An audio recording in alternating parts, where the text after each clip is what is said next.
Okay. Collective reading, fire sign, Aries, Leo, and Sagittarius. Hello, hello, hello. Collective.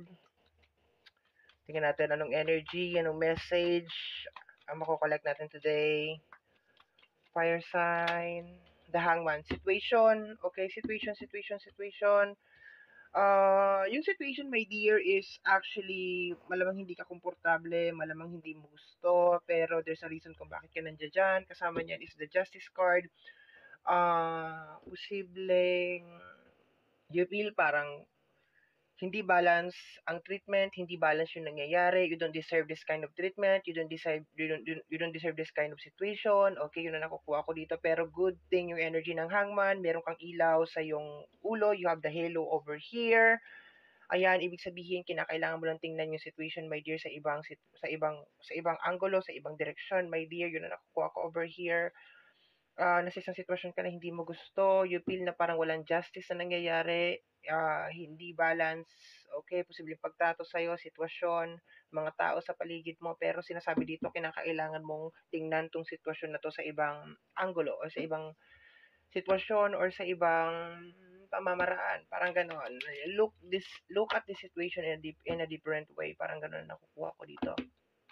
Kaya siya nakabaliktad dyan, my dear, kasi may mga sitwasyon, my dear, na parang kinakailangan natin lawakan yung ating pangunawa, yung ating mind, yung ating understanding, okay? Sometimes kinakailangan natin tanungin yung sarili natin kung bakit tayo nandito, what is the purpose, what is the message behind, anong gustong sabihin sa atin, anong gustong ipakita sa atin, bakit tayo dinaan dito, marami naman daan, bakit tayo dito dinaan, bakit tayo nilagay dito, okay? Pero sinasabi dito ng card natin that kinakailangan mo tingnan sa ibang angulo or sa ibang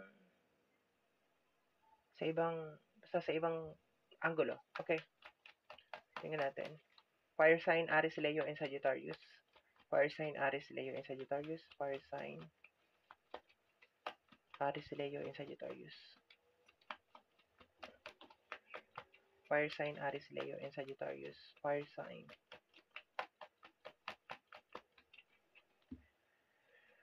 The Queen of Swords. Queen of Swords.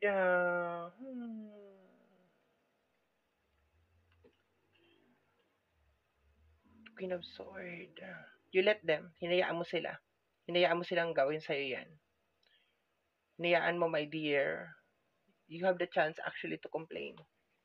May chance ka na mag-complain, may chance ka, my dear, na baguhin, na hindi mangyari sa'yo to, pero hinayaan mo, yun ang sinasabi ng card over here. You know, my dear, sa energy ng Queen of Swords, alam mo, my dear, na parang yung agenda nila is not good for you, or yung ginagawa nila is hindi tama, pero you did not do anything, tapos ngayon you are complaining, my dear, na I don't deserve this kind of situation. Baka ang sinasabi sa'yo dito, my dear, is just an awakening, my dear, na hindi mangyayari yung isang bagay, hindi mo hahayaan, my dear, na mangyari yon. Okay? Posibleng is just an awakening, my dear, awakening, wake up call, okay?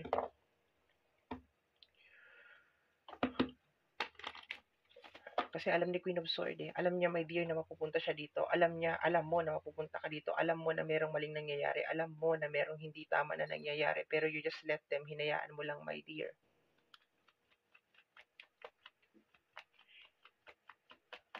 Let me see. Ngayon sumisigaw ka, you're asking for justice. Sumisigaw ka, you're playing like you're the victim, parang ganun nakukuha ko dito. You let them, hinayaan mo sila. Pwede naman hindi mangyari to, my dear. You have the awareness over here sa energy ng Queen of Swords. Alam mo, my dear, na mangyayari lahat to. Posibleng energy ng backstabbing energy over here, energy ng Ten of Swords.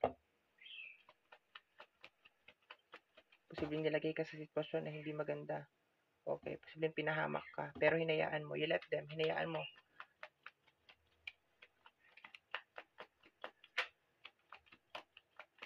Aries, Leo, Sagittarius. Aries, Leo, Sagittarius.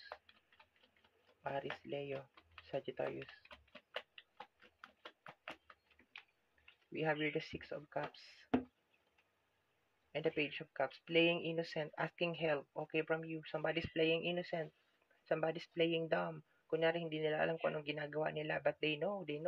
Alam nila na sinasaktan ka nila. Alam nila na nagka-create sila ng hindi balance na system. Alam nila na nadadamage ka. Alam nila kung ano nangyayari sa'yo, my dear.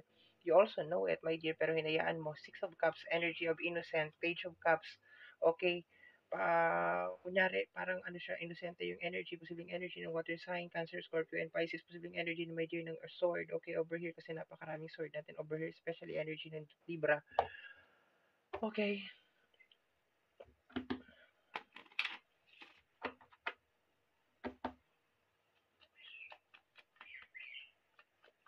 you know, you're asking bakit nila ginawa sa'yo to. You're asking some explanation kung bakit nila ginawa sa'yo to. You're asking kung bakit kanila nilagay sa energy ng hangman.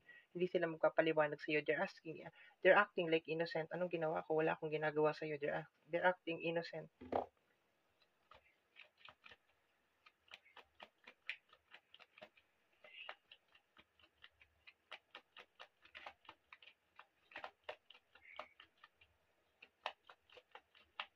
Fire sign. The Three of Pentacles and the Ten of Pentacles. Okay, may kinalaman sa usapin ng pera. Posibleng katrabaho mo to. Posibleng amo mo, boss mo. Okay, posibleng din kapamilya mo, my dear. Nakakuha ko dito sa energy. This is more on benefits, okay? Nakatarget sila sa energy ng benefits, kung ano yung makukuha nila sa'yo. Actually, wala silang pakialam kung mapapahamak ka, kung ano yung mangyayari sa'yo after. Basta nakatingin lang sila sa benefits over here. Posibleng katrabaho mo, posibleng amo mo, boss mo. For some of you, baka nasa loob ng pamilya. Once again, wala silang pakialam kung ano mangyayari sa'yo after nito.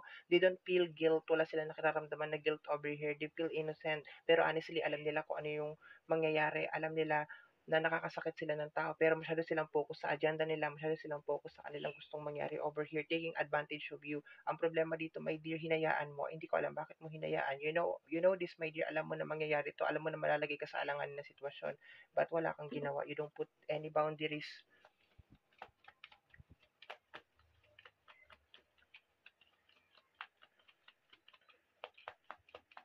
Backstabbing energy, posibleng backstabbing energy connected sa pamilya, backstabbing energy connected sa mga taong tinulungan mo. Somebody na benefits lang ang gusto sa'yo, yun ang nakukuha ko dyan. Somebody's playing innocent, kunyari hindi nga alam kung anong ginagawa niya. Lagi nanghihingi ng tulong sa'yo, posibleng nanghihingi ng advice sa'yo, my dear, you are stuck. Energy ng Two of Wands. You're stuck, energy ng Queen of Wands. For some of you, gusto siguro ng revenge, pero hindi yan magbe-benefits, my dear. You just need to move forward, go on, cut connection with this person. Backstabbing na energy, pinakita na sa'yo yung totoong kulay. Do not hesitate na i-cut yung connection sa kanila. Move forward. Don't try to fix it. Don't try to balance it, your situation. Okay? Should I stay or should I go? You should go. Get out from the situation. Backstabbing energy, family, katrabaho. Somebody na tinulungan mo may kinalaman sa usapin ng trabaho. Posibleng ipinasok mo sa trabaho, okay? Posibleng tinulungan mo magkatrabaho, posibleng nag-finance ka, posibleng nalabas ka ng pera, posibleng tinulungan mo may kinalaman sa usapin ng pera, posibleng nasa loob to ng pamilya, or posibleng katrabaho mo. Playing innocent, my dear. Ang lakas ng energy, my dear, ng water sign, Cancer, Scorpio, Pisces. Energy ng sword. Ang daming sword over here, Gemini, Libra, and Aquarius. Hindi ko kinuklose yung um, ibang zodiac sign. You just need to cut this. Kailangan mo lang maglagay ng boundary, my dear. Pag alam mo na, my dear, na pakaramdam mo meron nang gagawin yung tao sa'yo na hindi maganda, wag mo nang hayaan, my dear. It really doesn't matter kung nasa ang area siya, nasa loob mo siya ng pamilya, or somebody na kilalang kilala mo, or somebody na pinagkakatiwalaan mo. Once na naramdaman mo, my dear, meron ng something na mangyayari, wag mo nang hayaan, my dear, malagay ka sa isang sitwasyon. Marami sa inyo, my dear, nanonood ngayon na nasa sitwasyon kayo na hindi ninyo gusto dahil sa kagagawan ng mga energy na to, katrabaho mo, kapamilya mo, somebody na tinulungan mo. Nasa sitwasyon ka, my dear, na you're asking help, gusto mo ng tulong, gusto mo makaalis sa energy ng hangman, di ka makaalis. Hinayaan ka nila, pagkatapos sila makuha lahat ng gusto nila sa'yo, hinayaan ka nila, iniwanan ka sa ere. Ang medyo question mark lang sa akin dito sa energy ng Queen of Swords, you know this na mangyayari to, alam mo na mangyayari to, alam mo na meron silang hidden agenda, probably because of love, probably dahil mahal mo, probably because of trust. Kaya medyo binaliwala mo, my dear, yung mga nararamdaman mo at mga nakikita mo sa kanila. But I can feel, alam mo dito from the very beginning, my dear, na mangyayari talaga to, na may lalagay ka sa isang sitwasyon na alanganin, my dear. Sa mga oras na to, my dear, you feel, my dear, na na-take advantage ka sa mga oras na to, my dear, napakaramdam mo, my dear, na napakasalimuot or parang hindi maganda yung sitwasyon, na parang kang pinagkaitan ng tadhana or something, kung ano man yan, parang napakabigat, my dear. Pero just consider, my dear, na hangman to. May spiritual awakening na nangyayari dito sa spiritual awakening over here. For some of you, gusto ng revenge sa energy ng Queen of Wands.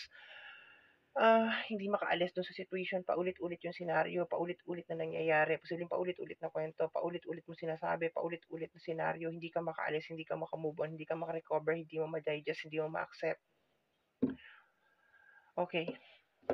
So, my dear fire sign, Aries, Leo, and Sagittarius, ito ang collective reading natin for today. Sana po ay nakatulong sa inyo ang reading na ginawa natin. Hanggang dito na lang po. Bye-bye. Thank you very much.